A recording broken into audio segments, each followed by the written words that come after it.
The good news is I see something that is uniting all sides, that everyone seems to have in common these days. The bad news is it's being addicted to grievance.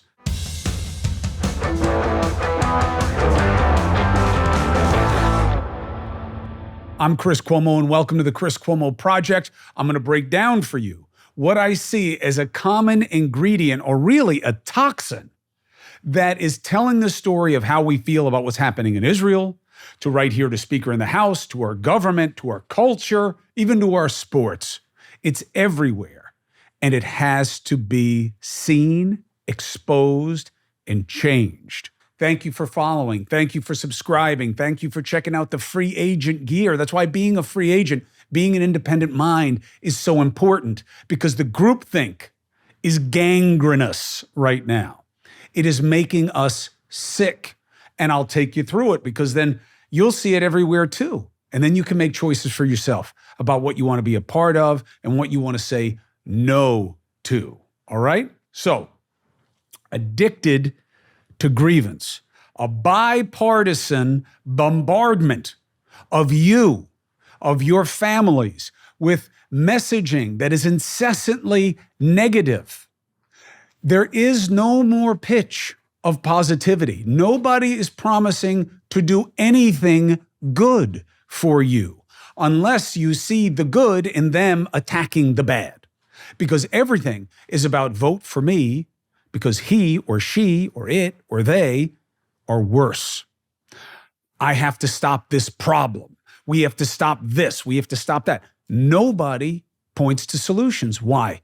Doesn't need to be done. Why not? Because grievance is the main currency. Well, why is that? Well, it's because of several factors. One, politics often resonates on the negative. Why are most political commercials attack ads? The ratio is 5, 6, 7 to 1. Compared to ads that are about what this person will do for you, as opposed to doing against something that he or she wants you to be afraid of. Second, that plays into self-protection. We are more drawn to people who offer to keep us safe in a real or perceived or even imagined way than we are to virtue signaling and thinking about aspirational things, which is odd if you think about it. Because in our personal lives, okay, self-help is a big thing. Wellness is a big thing, okay? But if you think about it in your other friendships, be friends with me because the other guy is an even bigger asshole. Not the best sell proposition, right? Work out so that you're not a cow.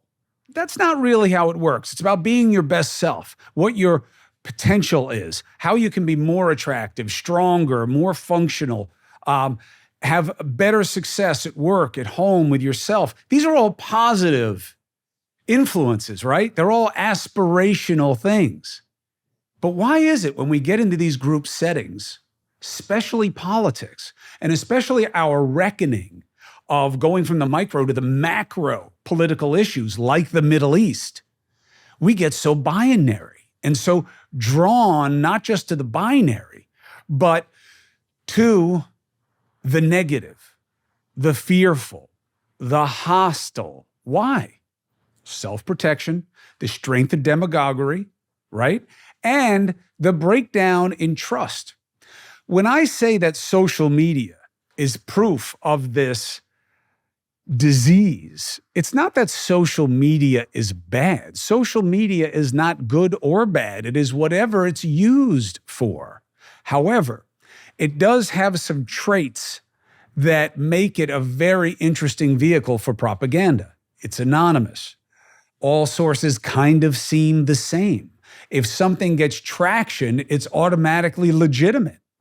But things can get traction just because they're absurd or funny, or catchy, but not necessarily true or suggestive of something true or useful. So it has a lot of potential. And what we're seeing is that it has been weaponized by those who have agendas that are often about scaring you. and telling you here's what to believe. And it's made discerning information very difficult. And we're kind of lazy and people want it to be easy, right? This is America, a needle away from being thin. That's how we think. We want it to be easy. When someone tells you, here's what it is, here's the video, here's the fact, here's the truth, here's the exposed, here's the gotcha. It's very, very appetizing to want to believe that. And that's where confirmation bias comes in, and you looking for things that reinforce how you already feel or think you want to feel. Social media. And we see it making situations worse because of those who are using it and their agendas. It's not social media is bad. Social media is powerful. Social media is seductive. And as we more and more spend more and more time on this, it has even more reach and capability than perhaps anything else. So where do we see this addiction to grievance? Okay, well, where does it start? We just talked about that a little bit more, but a step more into it. We are just drawn to the negative.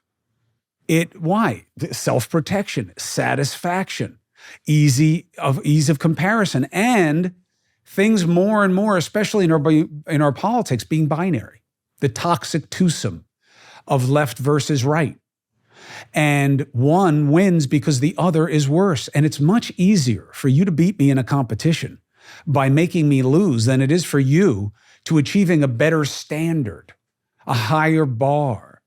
It's easier to say I suck than to convince people that you're worth trusting.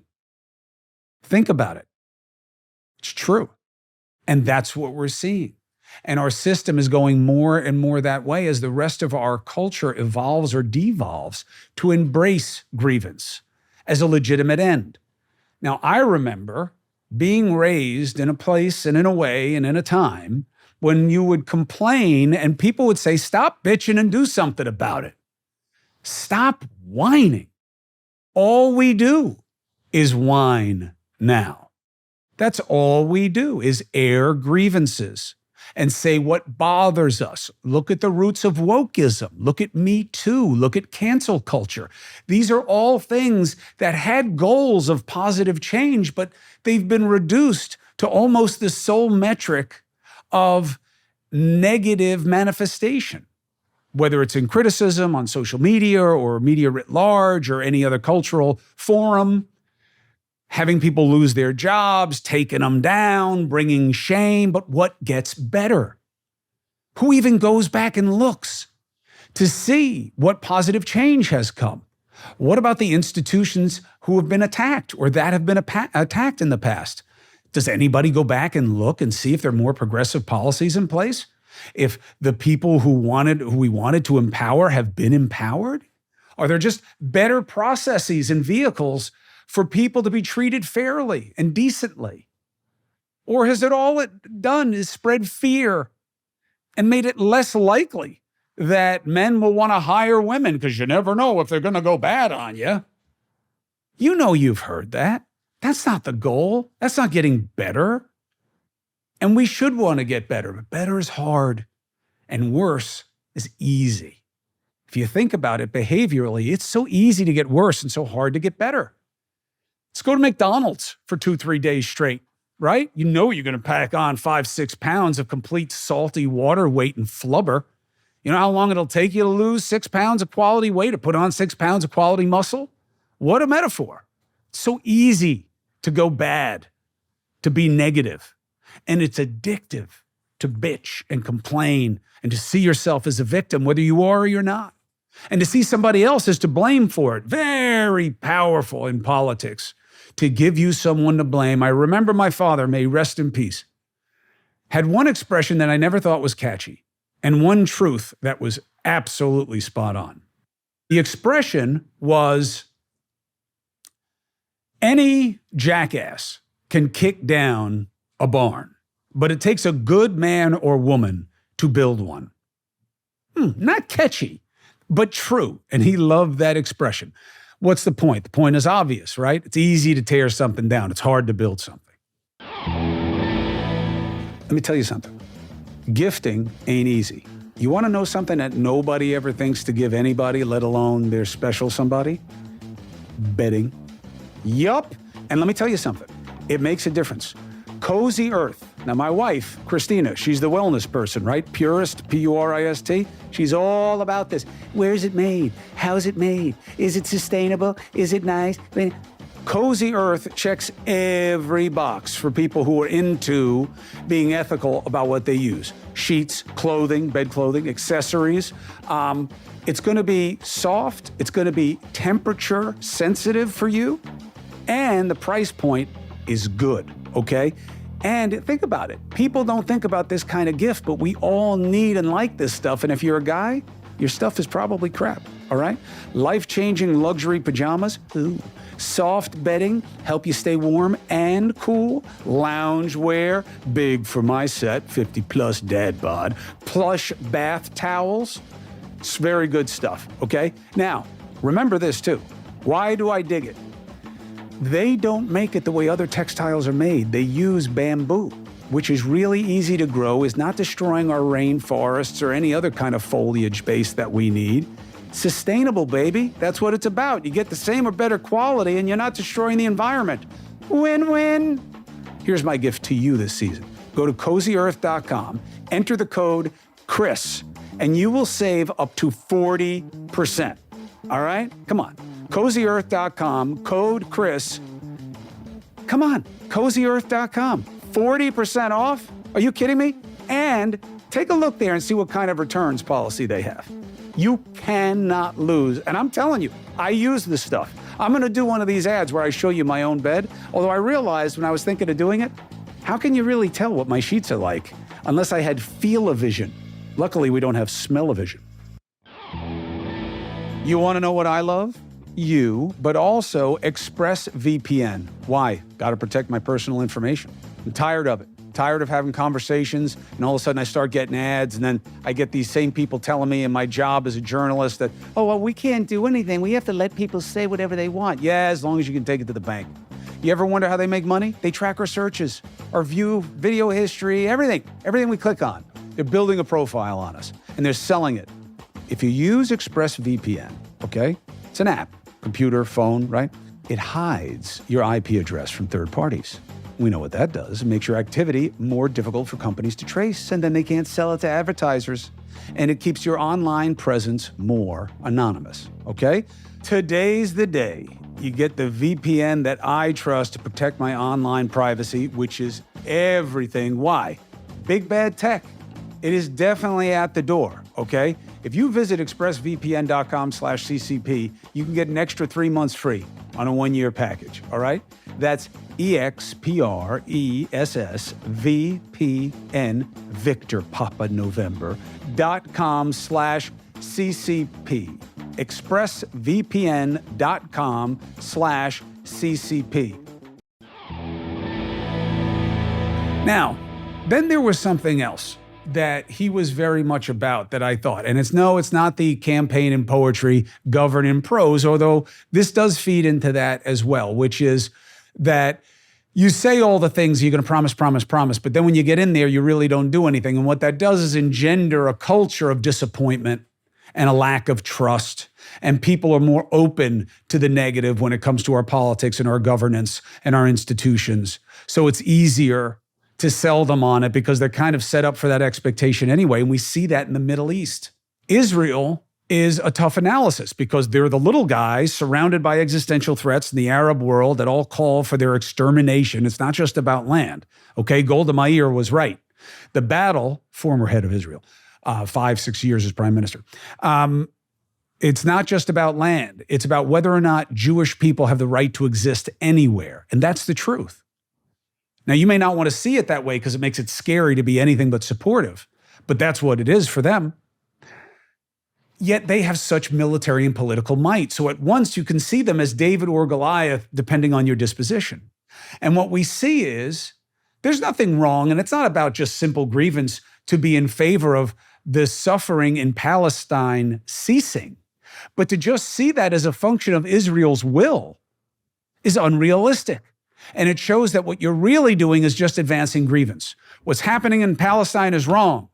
True. And it needs to stop. True. And it's really fucked up how all these kids and innocents and women are being destroyed, and there's a generation that is being ruined. And at a minimum, that is now being conditioned to hate Israel and to be bent on vengeance. True, true, true. And that's why Israel is bad. Now, you're just addicted to the grievance. And you just see a through line of attack, attack, attack, negative, negative, negative. And you're losing touch with what the solution is because it's easier to blame. It can't be that there's a sole criterion, a single factor in what will make life better in Palestine. Oh, sure it can. It's Israel. Israel is the one occupying. Israel is the one not letting them live their lives and all these things. First of all, two things. One, well, why? Right? They fought wars over this. There were uprisings. They are constantly being bombarded. Yeah, but because of what they do. No, that's not fair. Israel didn't start people wanting to attack them. Israel's existence did. Okay? Israel was not the initial aggressor. And look, you can go back so far, but I'll tell you what, the farther you go back, you pick any date, you're not going to find that Jewish people were not on that land or were not in that region or had no right. That's not going to happen unless you just decide to be more about the grievance and less about the gravitas of the facts and the fact basis. Doesn't mean that Israel has clean hands, because they don't. Because they have been super aggressive. In the interest of their own protection, there have been oppressive measures on Gaza and the West Bank. But why? Because they're under constant existential threat. And that takes us to the second reason. There is a common enemy in this situation if you can get past grievance. If you can get past, I feel bad for the Palestinians and I need someone to blame, and Israel's the easy one, and they do have unclean hands here to a certain extent. They certainly are not perfect in their ways, okay? And just stop it there, because that's what we are about grievance, for and against. Either you're Israel or you're Palestine. Not me. Not me. Why? Because I see shades of gray and false equivalency. No, that's all bullshit, and that's your addiction to grievance. You just got to bitch about a nuanced or more sophisticated analysis. But that's not my problem, because I live these problems. I go and witness them. I see the death. I see the disenfranchisement. I see the pain. I see it over generations. I've seen it for decades. And I hear about it from those living and losing and languishing. So no, it's not an article of convenience for me. It's not just to be right. It's not to advance an agenda.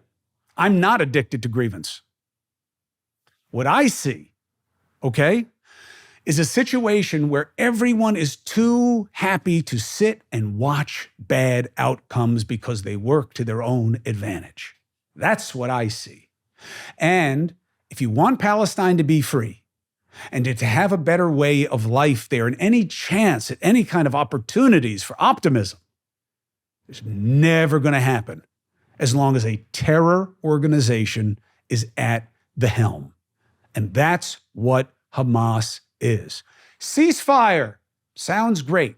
Why would you cease fire if you knew I was going to keep attacking you? Hamas just said that that's what they're going to do until there is no Israel. You don't deal with that part of the analysis. Why? Because you're addicted to the grievance and you want to keep it simple. Israel bad, Palestine good. It is not that simple. And it never has been. But they do have the common enemy. If Hamas were not there, if there were a legitimate, secular, elected, functioning, non-kleptocracy system, then you would have two things. One, a chance for Palestine to get out from under the weight of its oppression, and high ground in having Israel not only back off, but either be a good neighbor or to be gone. Why? Because nobody's attacking them. Oh, it's disproportionate. That's attacked. That is mindless grievance. 9/11. Remember what happened in America. We weren't surrounded on all sides. We didn't face an existential threat. You could have pointed the finger at the United States and its past policies for creating oppressive situations and abandoning allies and setting them up to death and destruction. And that is absolutely a reason why we were targeted by extreme Islamists. But you didn't hear any of that shit. Why? Because once they hit you and your eyes go red and your blood boils, you're not open-minded anymore. And now you too are addicted to grievance. And America went into the wrong country on arguably bad, if not faked information, and killed everybody. Not like Hamas, but not that far off either. Because war is hell and people die dirty. And I have seen it and I know it. And you didn't see this going on the campuses. Why? One, there's a new generation that I think is struggling to find a sense of purpose and are getting caught up in this binary situation of what you're for and what you're against and keeping it simple. And yes, being in a grievance culture, this is a generation that perhaps more than any other has been allowed to complain and has been placated when they do. And I'm not shitting on a generation. Obviously, it's so hard to generalize in anything. And every generation kind of complains about the one after it as being soft. But this, and you guys having a generation of parents like me who are trying to make up for their own childhood and try to love you in a way and be with you in a way and spoil you in a way and indulge you in a way and connect with you in a way that we may have longed for, I think has created a different mindset where you are very comfortable complaining about things and feeling that you have a mandate of criticizing and standing up against. And look, that can be powerful and empowering. But to see kids on college campuses right now ignoring what Hamas did or butting it, I've never seen that before with an act of terror. And you could argue this isn't even an act of terror because it was an entire brigade that just did savage things. How can you call them savages? You're dehumanizing them. No, they dehumanize themselves with what they did. Oh, it's not true because I didn't see it myself. And yet you want to believe facts and figures of what's happening in Palestine that you have no way of verifying. That's why I want to go there. I don't have a death wish. I don't even enjoy it, by the way. I'm not a war correspondent. I'm not a tough guy. I'm not a cowboy. I'm not a soldier.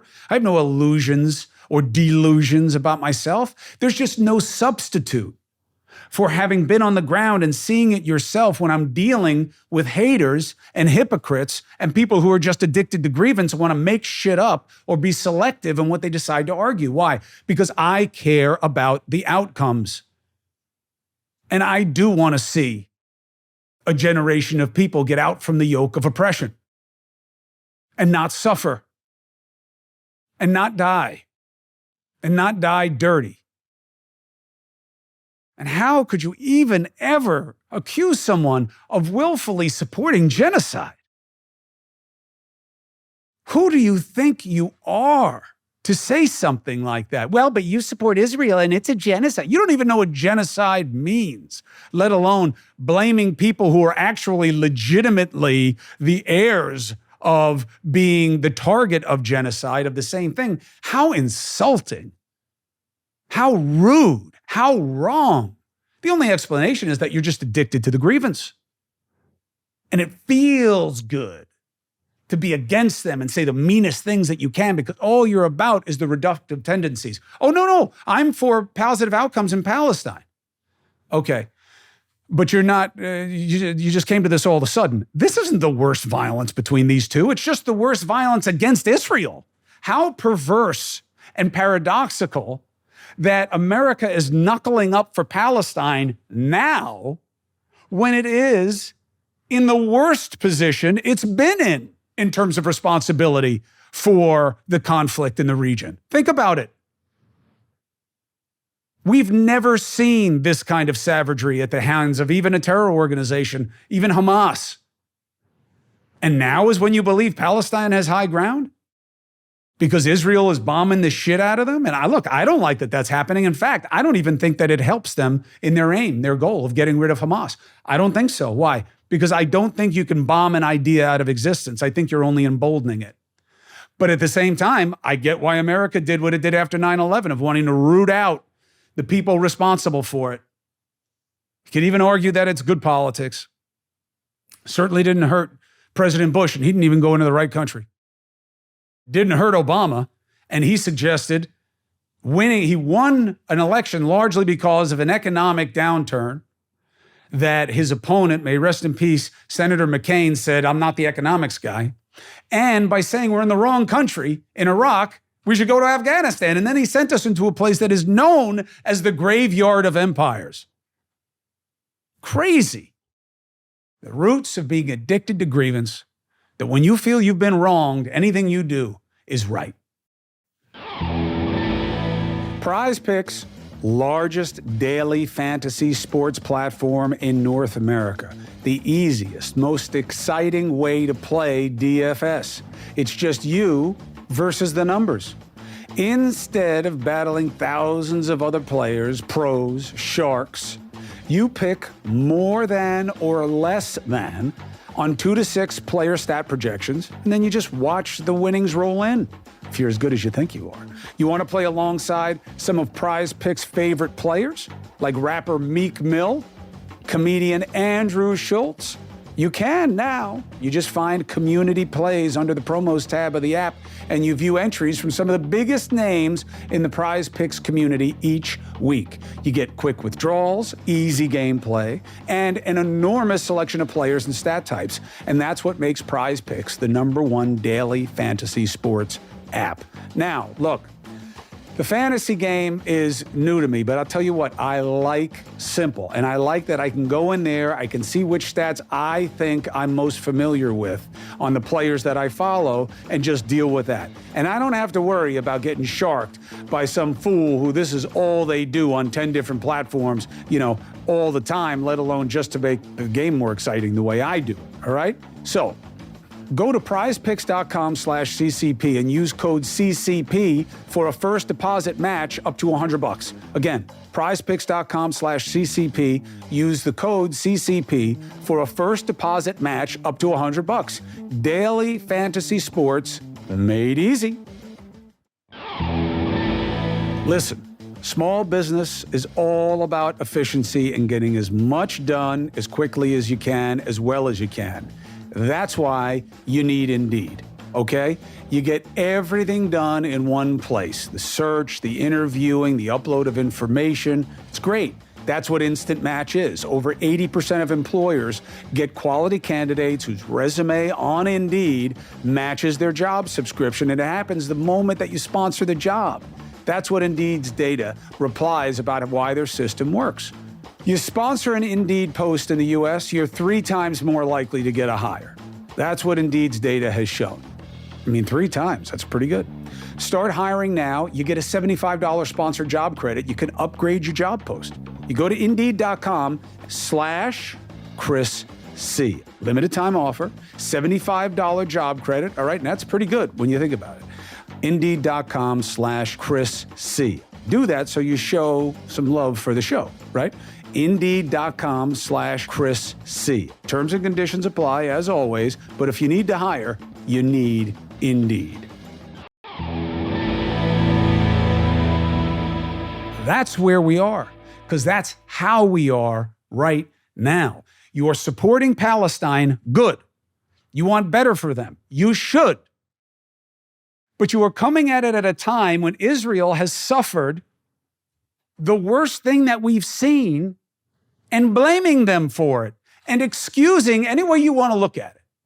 Any way you look at it. If you don't believe the key to the situation is getting rid of Hamas, then you either don't understand the situation or you are simply addicted to the grievance and not really thinking about how to make it any better. Because you can't think that somebody is going to cede advantage to a terror organization that just went on television and said, we're going to keep attacking them. Biden calls for a pause. Get Hamas to pause. Get Hamas to pause. And to secure a human corridor, which they can't secure, they're terrorists. Everybody should want more aid. The suffering should be keeping you up at night. It's keeping me up at night. It should keep us up at night. And do you know how much suffering there is in the world right now that you're ignoring? Why this one?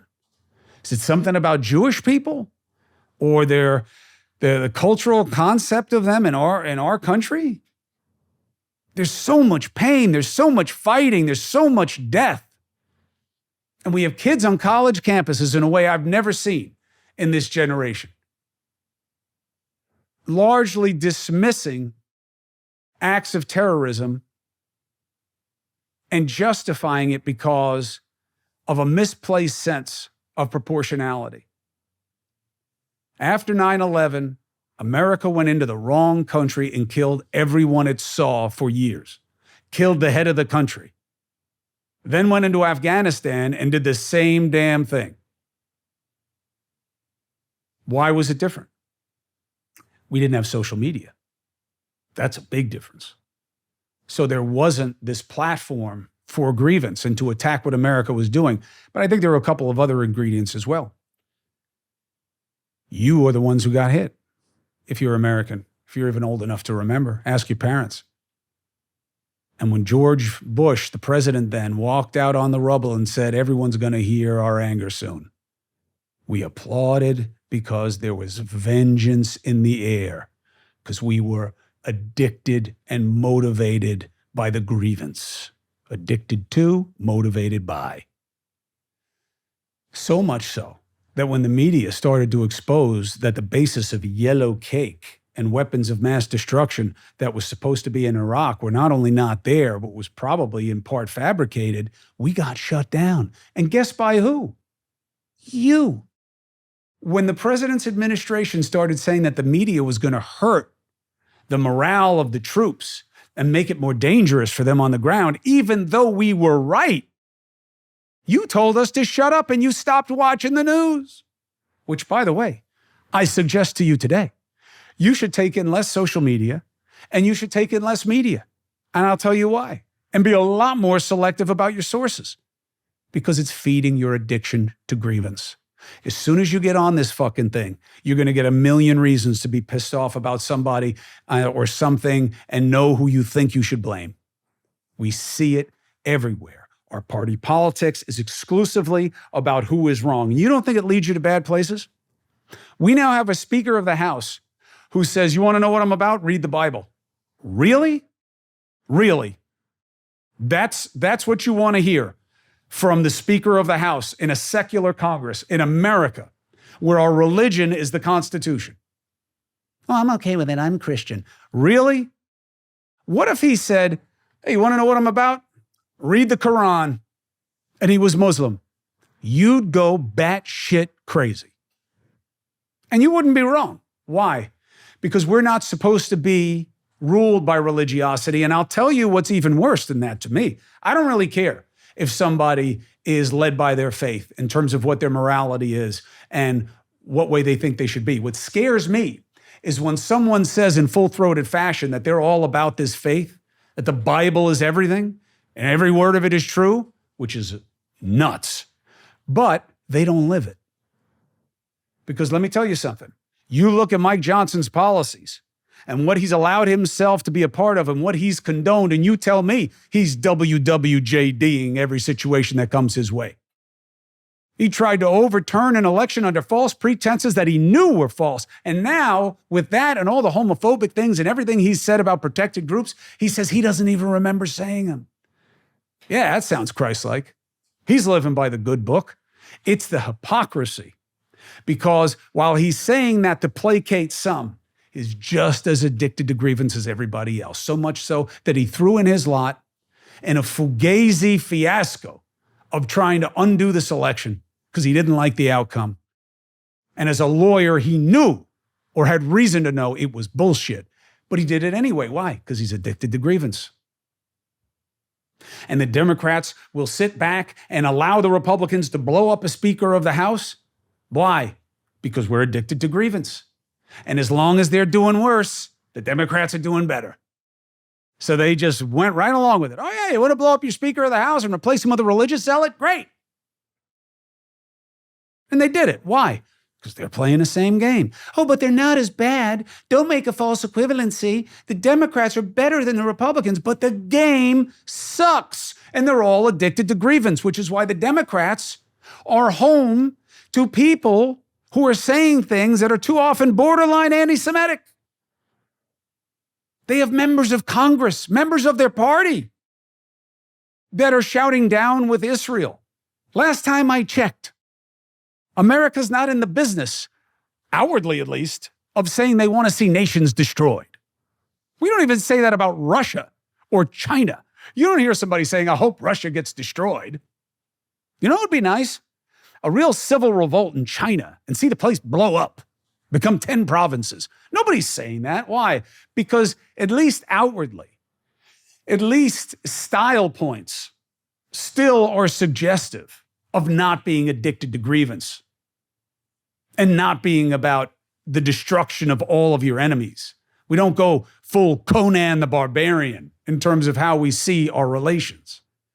We're supposed to want to live and let live and believe in liberty and believe in better and believe in community. And all of those are anathema to an addiction to grievance. When Donald Trump said, "Make America Great Again," it was the last positive statement he made in that campaign or the next. Think about it. He doesn't even talk in terms of making things better. It's all about stopping ruination and being an agent of your grievance and an agent of your animus. You gotta see it. It's all over.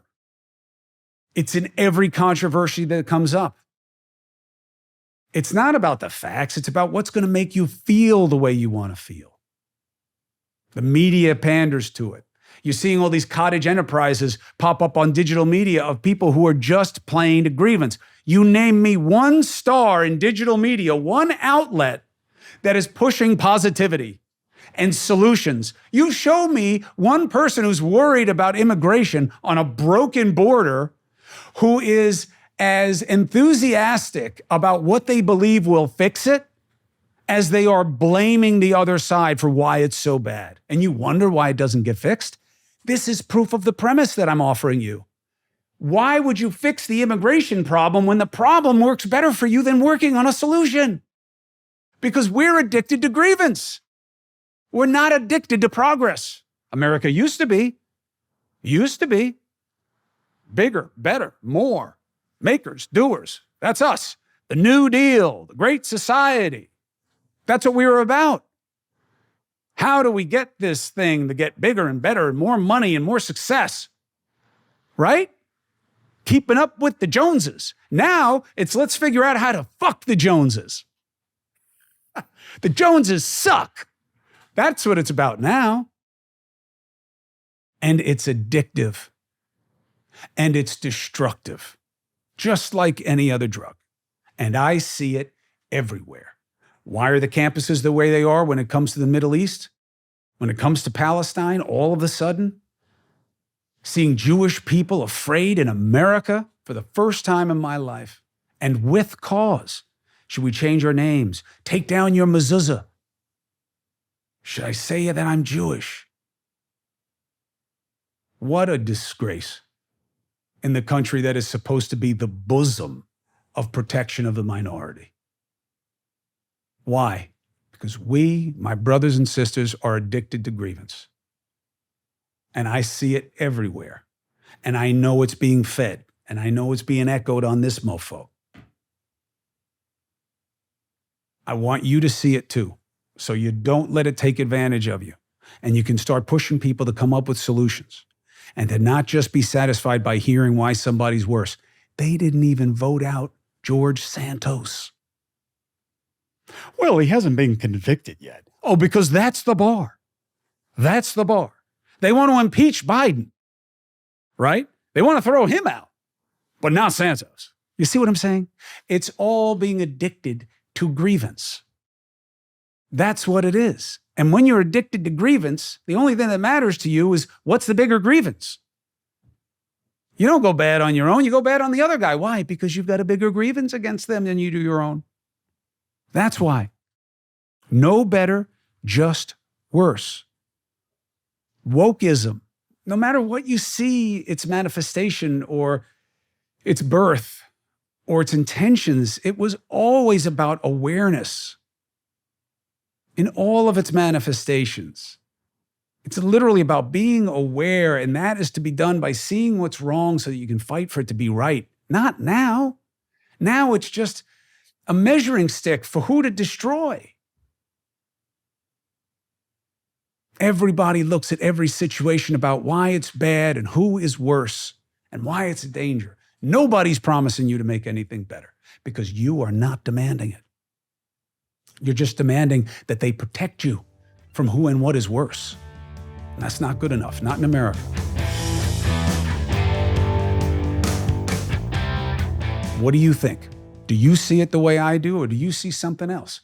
Let me know. Thank you for subscribing and following. Thank you for checking out the free agent merch. Thank you for seeking us out on News Nation at 8 p. Eastern and 11 p. Eastern. And I'll see you soon.